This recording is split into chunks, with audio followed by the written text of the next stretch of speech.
Hi guys, this is part 3 in the series, I guess, of sorting out this kind of second-hand hand plane. If you haven't seen those other videos, I mean, by all means do, but you don't have to make this this video relevant, because we're going to go through grinding.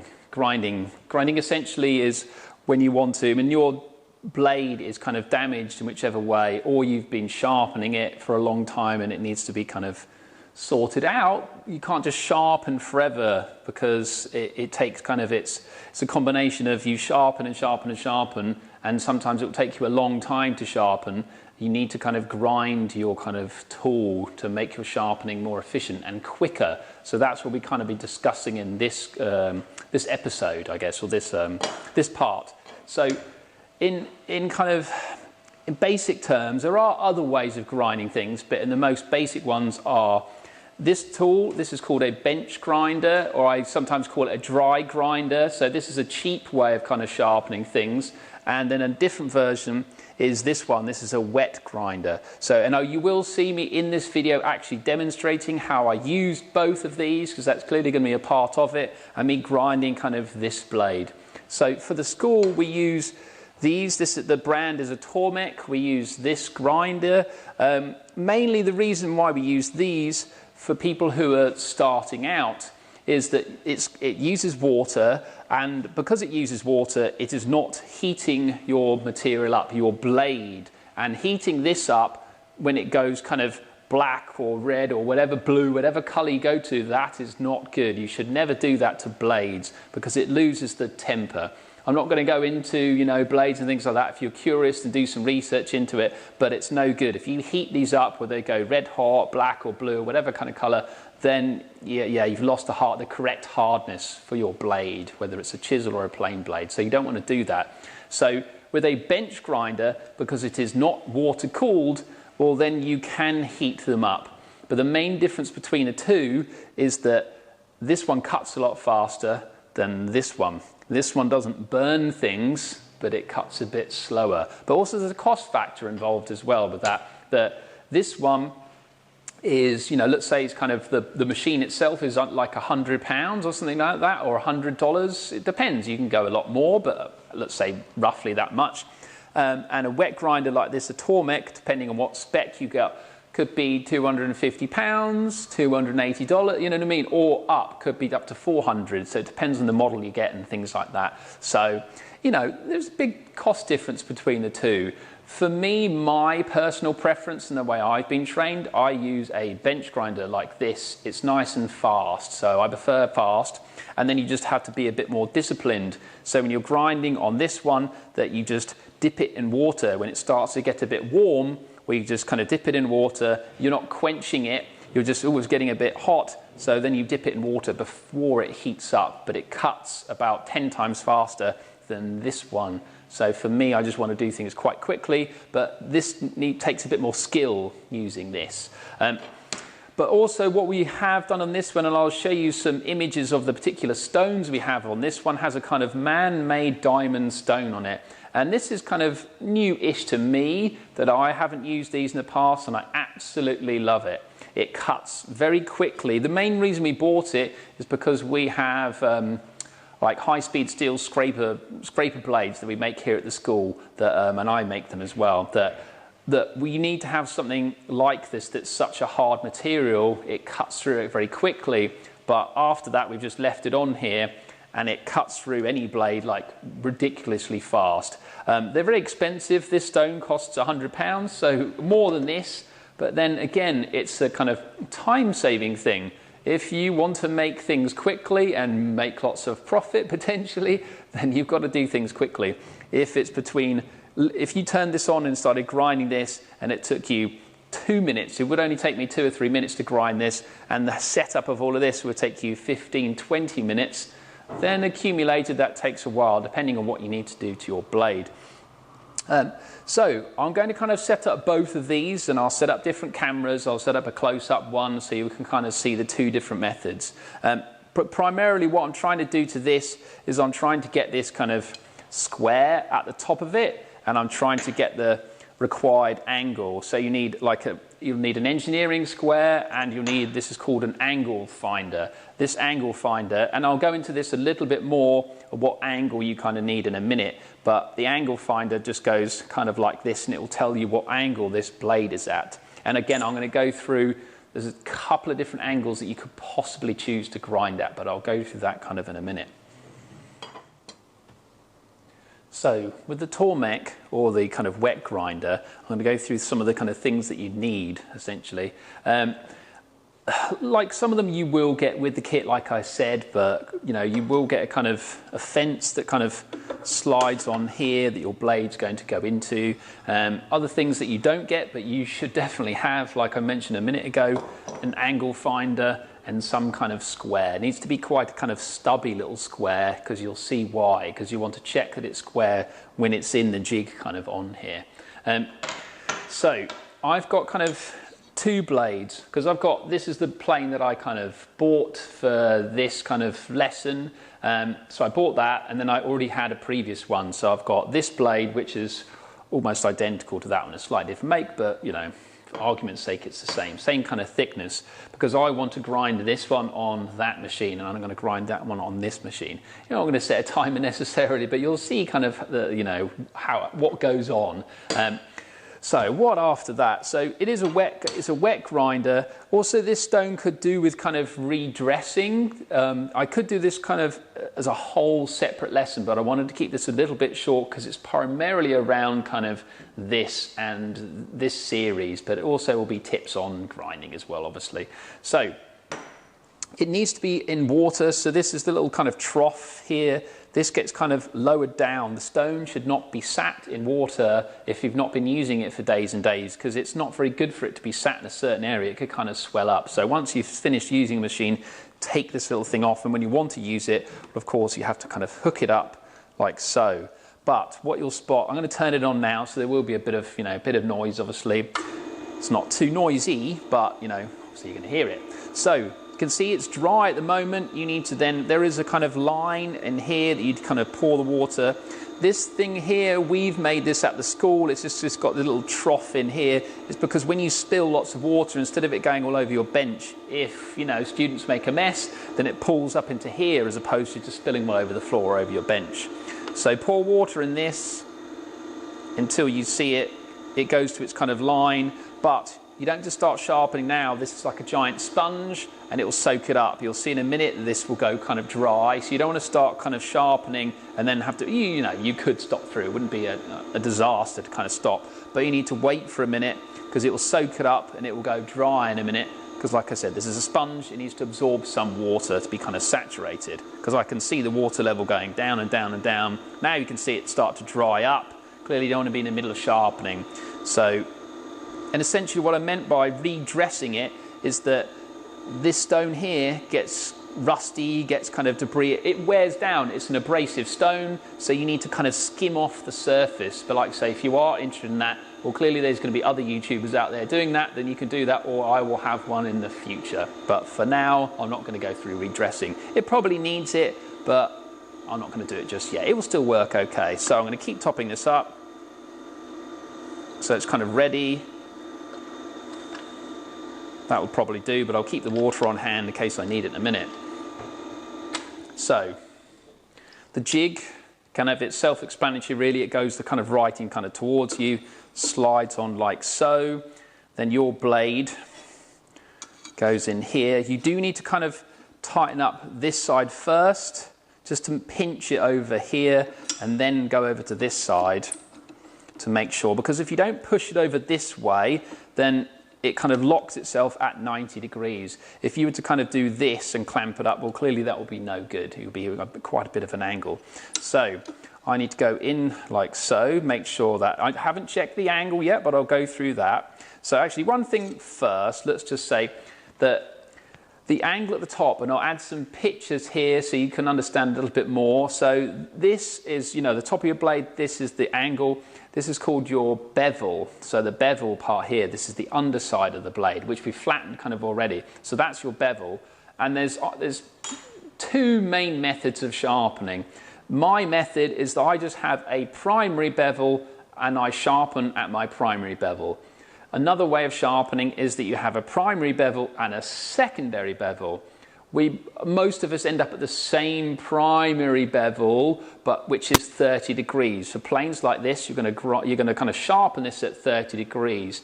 But for lots of people, they want to grind this at 25 degrees and then sharpen with a honing guide at 30 degrees. I prefer not using a honing guide, but we'll go into that in more detail in the sharpening kind of video, which will be the next one after this. So I grind at 30 degrees. So if you either grind at 25 or 30, depending on your preference, well, clearly you want the stone to grind this at your required angle. And for me, this one's already at 30 degrees. So I'm checking it like so, and it's at 30. So I know that this is already at 30, I just need to match what this angle is. And how I do that is I'll get this in here, and again I'm kind of guessing the distance kind of apart, you know, how far it's protruding from here, and then I'll just look underneath, go no, that needs to come back a bit. So undo those, slide it back a tiny bit, just a pinch for now because you're not tightening it up just yet. Right, it's quite close. A little bit more. Yeah, just make sure it's nice and flat. Again, pinch. Right, it looks pretty good now. So what I'll do is I just want to check it. I'm not going to turn it on just yet. I'll scratch it, just a couple of passes, and then I'll slide it off and have a look where it's kind of scratched. Yeah, where it's scratched on here. Sometimes you can't see where it's kind of scratched on here because I've done a couple of passes. Well, if that's the case, if you scratched it and you can't see on here, well, then you can use a kind of permanent marker or a Sharpie, this one's called, it's a brand kind of thing, that you'll put Sharpie on here, yeah, and then go back, like so. Let's move this around one.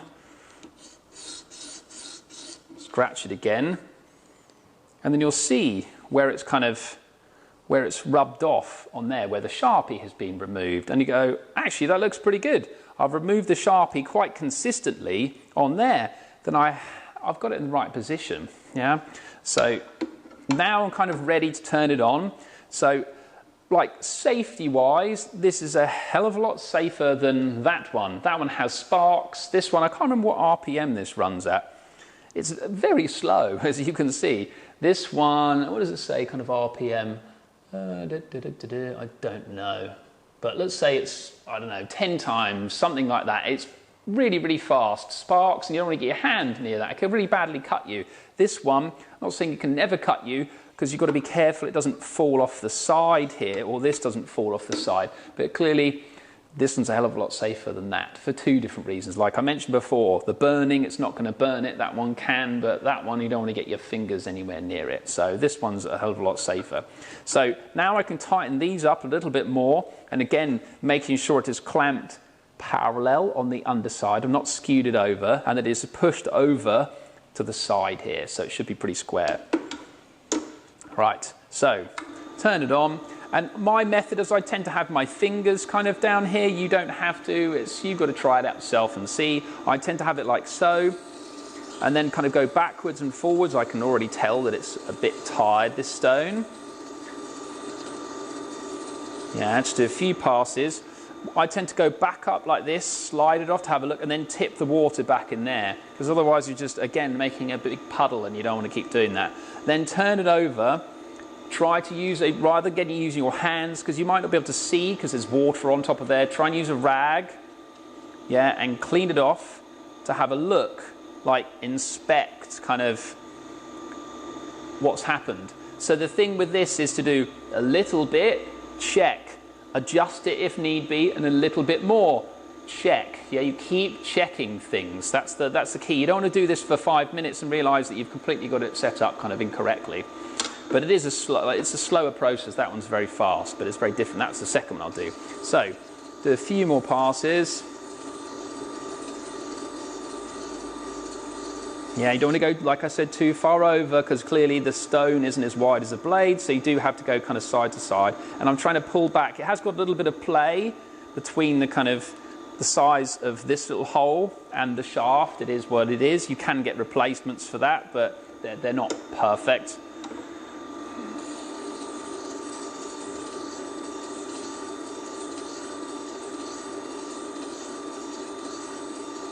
Let's do a bit more, a bit slower. Right, and tip it out. Right, just have a look. What I need to do as well, so what I'll do is there's a stone over here. So there's two different ways of redressing this. There's a quick way. You can use this this abrasive stone, almost like a giant oil stone essentially, or use this one and it's got a diamond tip and it kind of runs across parallel to here. This one takes a lot longer, but sometimes, like myself, in the middle of doing something I haven't got time to stop, well, sometimes you can just get this and run it on top of the stone, but it's clearly, you don't want to do this always because this stone here is supposed to be parallel to this bar, and this, if you did it for a long, long time, well, this may not be parallel, it may not be straight, but I'm just giving it a little bit of a freshen up.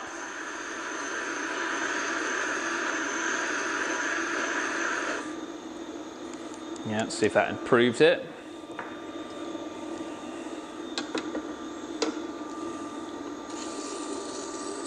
Maybe a tiny bit.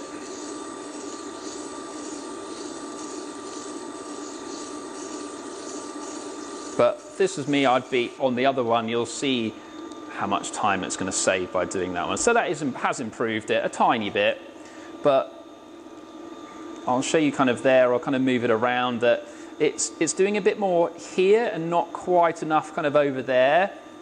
The angle seems pretty darn close. If I needed to move it, like let's say, I'm going to move it anyways just so you can kind of see. So I need to move it a little bit forward. Then what I call this kind of the handbrake. You don't want to suddenly like let go of this and move and lose your position.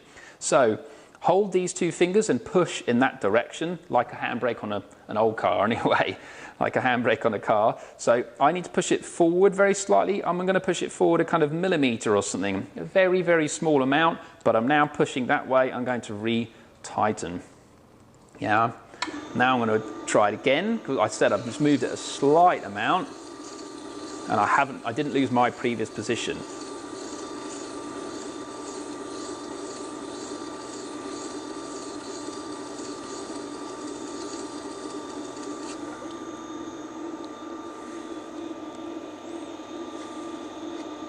Yeah, that's better. Again, I'll show you that one. Yeah, but what's happened now is that it's grinding a lot kind of over this side, and it's not kind of, again, I'll show you there, it's ground kind of here and not quite finished over there. Here's where I would kind of check whether it's a square. You can see this square just fits on there. Not perfect, but it does fit there. Looks pretty close. Let's look up to the window, but it's a little bit off of square.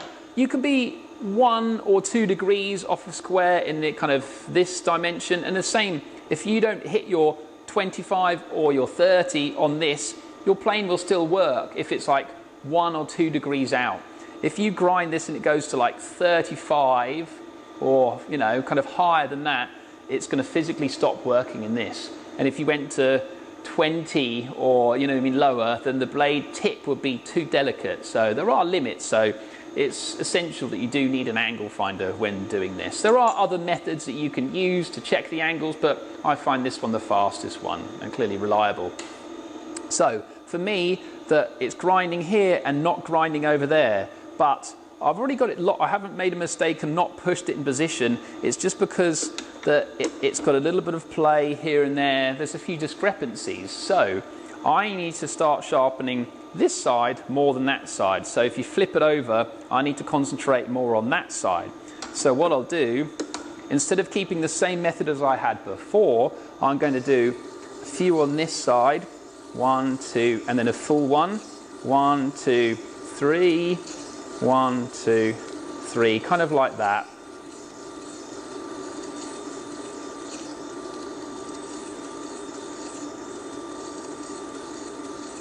Yeah, you can't just stick there because you'll end up with a big groove on that side. Clearly, if you've got like a chisel or something smaller, you can move around a bit, but you're not going beyond the stone's width.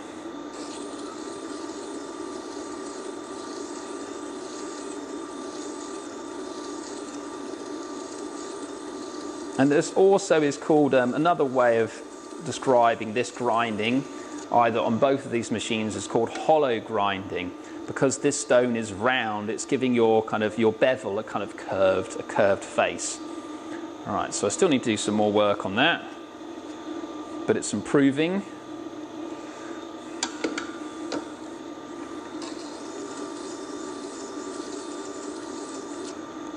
It's moving around.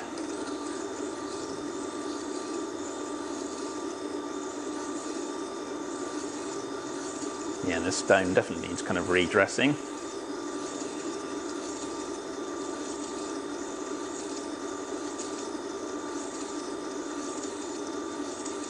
It's like using abrasive paper when it kind of wears down and becomes not much use anymore. It's when you need to replace it. Well, that's what's happening with this. It needs kind of redressing to cut faster.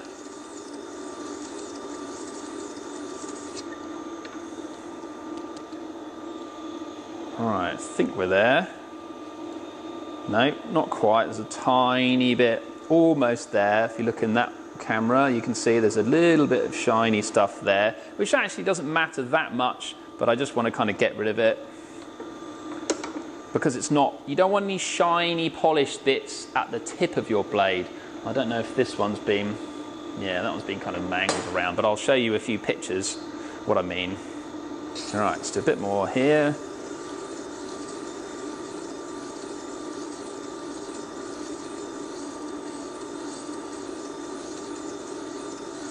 And if anyone's timing this, you'll really tell a massive difference between this one and that one.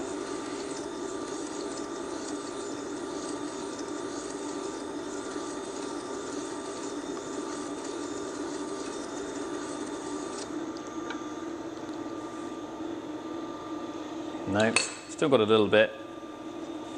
But I'm going to leave it there because it will take me another because this does need redressing.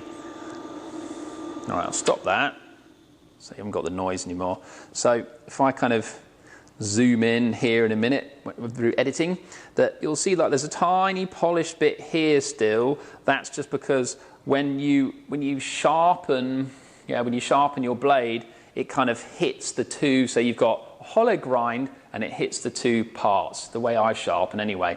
If you're grinding at 25 degrees and using a honing guide, well, you're just hitting the your very tip of the blade. But again, I will discuss these when we go into sharpening. But for me, having that kind of polished bit there doesn't actually make that much difference. I don't want to spend another 5 minutes, not that it'll take that long, a couple of minutes and fix that when it doesn't actually matter that much. What does matter, like I said, is that this is close to 90 degrees, doesn't have to be perfect, but you can't go 5 degrees off, you know what I mean? It just, again, it won't work in here, but 1 or 2 degrees this way or that way, and it will work. And then if it is close to your 30 degrees or your 25, that, again, it will work in your plane. So that's this one, and I'll get set up with that one. Right, the bench grinder. I'll have to show you some images now of what I've done to this, because sometimes when you buy these, that the fences that you're going to rest your blade or chisel or what have you on aren't very good, depending on the quality. But not to say you have to spend £300 just to get a nice fence. Or what I did to this one is I've got a bit of thick angle steel, and I have, if you remember if you have seen some of the other ones, I used a surface grinder to machine this face and that face. Well, that was quite convenient because the surface, I flattened this on the surface grinder. When you buy a bit of angle plate, that it's not going to be flat necessarily. So I flattened that, and again, I'll show you some pictures now of my setup, and I bolted this together here. This is so that I can get the required, the right angle essentially. And having this metal is what you want. You don't want to have kind of like wood or something like that, because you're dunking this in water, you're submerging that in water quite a bit, and then wood is going to swell, it's going to bumpy and lumpy, so you want something perfectly flat here. There are fences that you can buy as well, but I just, cobbled this together. Clearly it's cheaper as well, so it didn't take that much time. The main difference between kind of, other than the things I've mentioned already, between this one and the Tormek, is that the Tormek, when you're using it, when you wear this down, because it is pivoting from here, that the blade, and this pivots and goes down like this. Let's say you're grinding for an hour and you're being really silly that you shouldn't grind for an hour, that this will pivot. The angle will change on this one. You go, I was perfectly 30, but you were doing it for 25 minutes. It will change, or 25, whatever. That it will change. Whereas on this one, because the fence is fixed, clearly the stone's not going to wear down. So when you get this angle set, that it's not going to change. So the setup time is a lot quicker, because if you're always sharpening at 25 degrees or 30 degrees, then your fence and your stone are set up at that angle, and you can just quickly jump onto it. So that's one big advantage. I haven't set that up yet, so I just need to check. So I'm going to put this on here. Like before, you're clearly not going to have the machine on, so you're going to go like that and then have a look at the side of the stone. And actually what I don't know, and this will be a good test actually, because this one is sharpened to something different. This one looks like it's 25 degrees, so I'll need to grind it a lot more. Yeah, it's at 25 degrees, so that's fine. What I might do, because I have another blade, I'll undo that one and I'll set it up with this plane, because I know this one is at 30 degrees. Right, I need to go back a little bit because it's quite stiff. I need to move it with some pliers. Make sure I don't dent it there. It's pretty close. And I know this one wasn't perfectly 30. Again, I could kind of fine tune this. I want to be hitting the back a little bit more. Move that down a bit. Right, something like that. Maybe a little bit more. And also this, because it vibrates like a tiny bit, it'd be better this to be mounted onto a board, which we do have occasionally, mounted onto a board and then clamped onto your bench. So I'll just have to see how it goes. So you have to be a bit careful with it. A little bit more. Make sure it's not rubbing on anything. Right, then you have to have your pot of water at the ready. And your rag to kind of clean it off. Also, I would recommend, I've got glasses on, you can have glasses on, or kind of proper safety specs. It's not like the sparks are kind of coming flying at you. They tend to be contained in here, and you can have the guard down. I don't tend to have this guard down, but it depends really. If you're grinding for a long time, I'd recommend like a dust mask or a face mask of some sort, because you are getting metal particles as well. But if you're only grinding for a few minutes, then, it's up to you whether you want to wear one or not. So what you need is then angle finder, that, and some water, of course. Right, let's go for it. I think that's plugged in, and it is going to be a bit noisy, but it is what it is. So it takes a few seconds for it to kind of start up. I'll get up to speed. Is it going to be annoying? Let's see if it's going to stay still. There we go. So also ear defenders sometimes recommended, because it is a little bit noisy. See if you can hear me. So I'm going to be going very slowly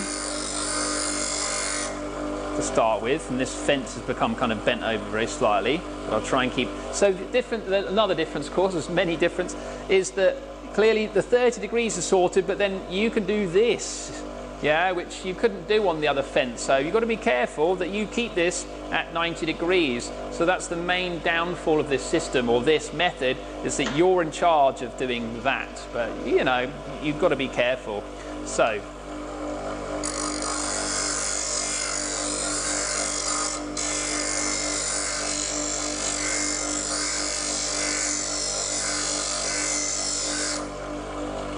Right, started doing the edge there. Again, if you can see in the other camera. Move this over a bit.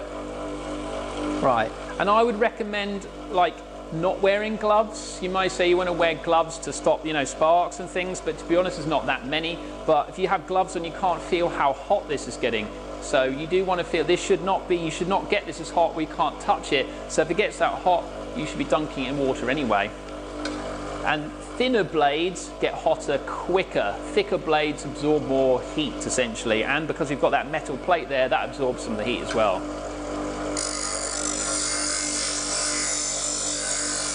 So this one will take more time than it would normally because this is at 25 and I'm going to 30, so it is going to take a few more minutes, but not too long.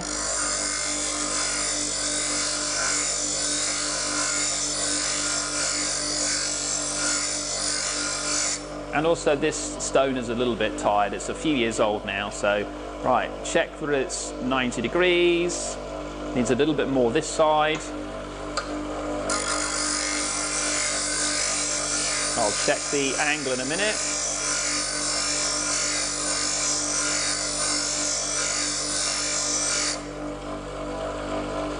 Right, let's have a look at the angle, see if I need to adjust anything. A bit hard to tell, you've only done a little bit. That looks good. Happy to carry on, but just checking that. And it's still not getting that warm yet. Yeah, so I don't need to dunk it just yet.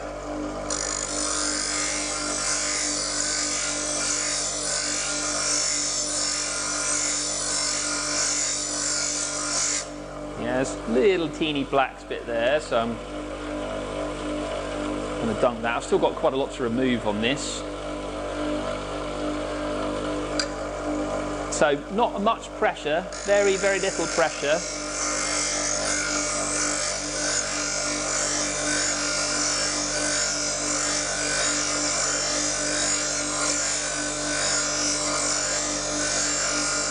I'm just using my thumb. You might see in this camera, I'm using my thumb. This camera's not that useful apart from seeing me. It's this one that's more important. That I'm using my kind of hand underneath here, being careful not to go to the stone, and then it's my thumb, and then this hand keeping it kind of like to the same angle as the stone kind of requires. And then I'm having a look at the, like where the sparks are going along the top of the blade as well. And I'll just check.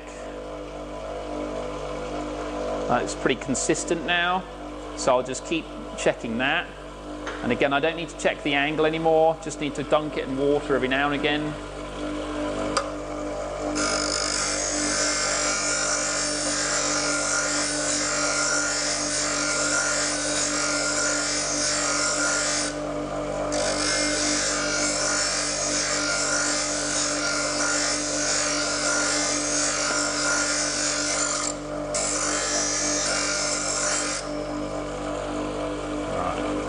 Dry this. It's getting stuck to it a little bit because of the water. Right, one thing you've got it like that stone is quite wide. I think it's probably 30 millimeters, kind of something like that, so over an inch. That clearly you've got to be a bit careful you don't kind of hollow this out too much because the stone, clearly this is narrower than the other stone. Clearly you want a wide stone, but so you've got to be careful you don't hollow this blade out or do that. So you've got to check with the top of this sometimes to see how straight you are. So it's not necessarily just if I hold it correctly. You're checking it like so to see you've not hollowed it out, and then look up to the light.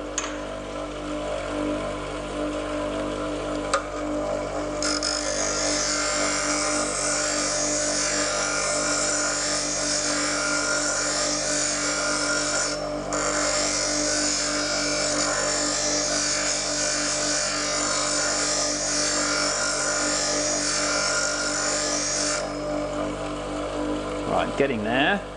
You can see that in the other camera. I've kind of, clearly I've done the tip of it, but it's just this little corner over there. Both of them seem the same, funnily enough, as the other one. I dry it off carefully. Right there.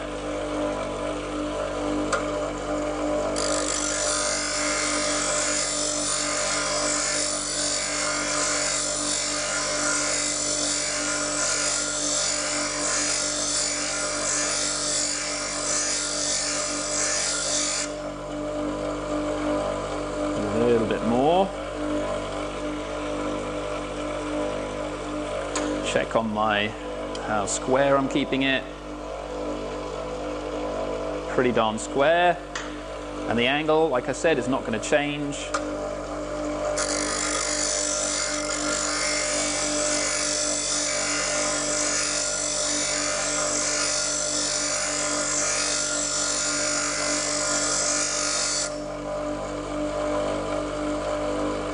Tiny bit more on that area. And I think because this blade may not be perfectly flat across here, yeah, it's not. It's got a bit, this blade, I can kind of feel it because I know this is flat because I did that on the surface grinder. This is not flat here. I can feel it. So it's kind of wobbling a little bit like this, which is just being a bit annoying. But it is what it is. I can't really do anything apart from if I was to go on the surface grinder and make this flat as well. So I can feel that wobbling a little bit. So it's being a bit annoying. I was wondering what it was, but I knew it had to be that.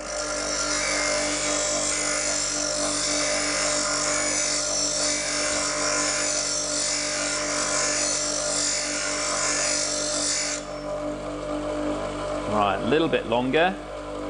So I can see I can see where that kind of wobble is, but I don't think it'll be an issue later on. It's not that hot.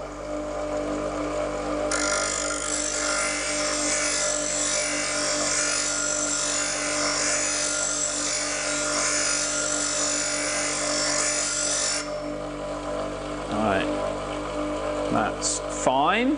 Now I'll show you in a minute. It could be half a degree out, something like that, but that's enough. And as close as I can tell, that's not perfectly flat, but maybe a tiny little hollow bit in the middle, but that's kind of good enough. Right, clearly that's going to kind of wind itself down and slow down. But yes, that was, it's taken, a couple of minutes to do, but I just changed that from 25 degrees to 30 degrees. If I was to do that in the Tormek, you guys would fall asleep. It'd be so boring, watching me change it. Yes, I would have to redress that and all the rest of it, but this one is so much faster. It's so much faster. But they're two kind of completely different systems. It depends what you're, what you're looking for. This one for me is a little bit more kind of versatile in the sense that, you can sharpen kind of scissors and other bits and pieces, drill bits and stuff. I'm not saying you can't on that one, but there's a big price difference as well. Those ones can be quite expensive depending on what brand you kind of use. So I'll show you a few kind of close-ups, a few pictures of both of these, and then the next stage will be sharpening. We've gone through, and again, check out if you haven't seen it already, my different sharpening methods. I go through kind of all of those. The next video is going to be sharpening, the sharpening system that I use. I won't go through all the other ones again. It'll be the sharpening system that we use here at the school and the one I kind of use. So we'll go through sharpening, which won't be a really long video, but at least it's part of the series. So it's in the sequence, and then it will be setting up getting the plane kind of setting up. And like I mentioned before in the other ones, we're going to make a breadboard, and I'm going to go through those kind of, those steps essentially. Yeah, so that's it really. The usual kind of stuff, like, subscribe. Please write a comment if you like these kind of videos. I'm going to try and make as many as I can. It depends on how much time I've got here at the school. But what's the other one I was going to do? I can't remember now. Anyway, lots. Yeah, but thank you for watching, guys. And yeah, please keep up with this series. And yeah, great. Thanks for coming.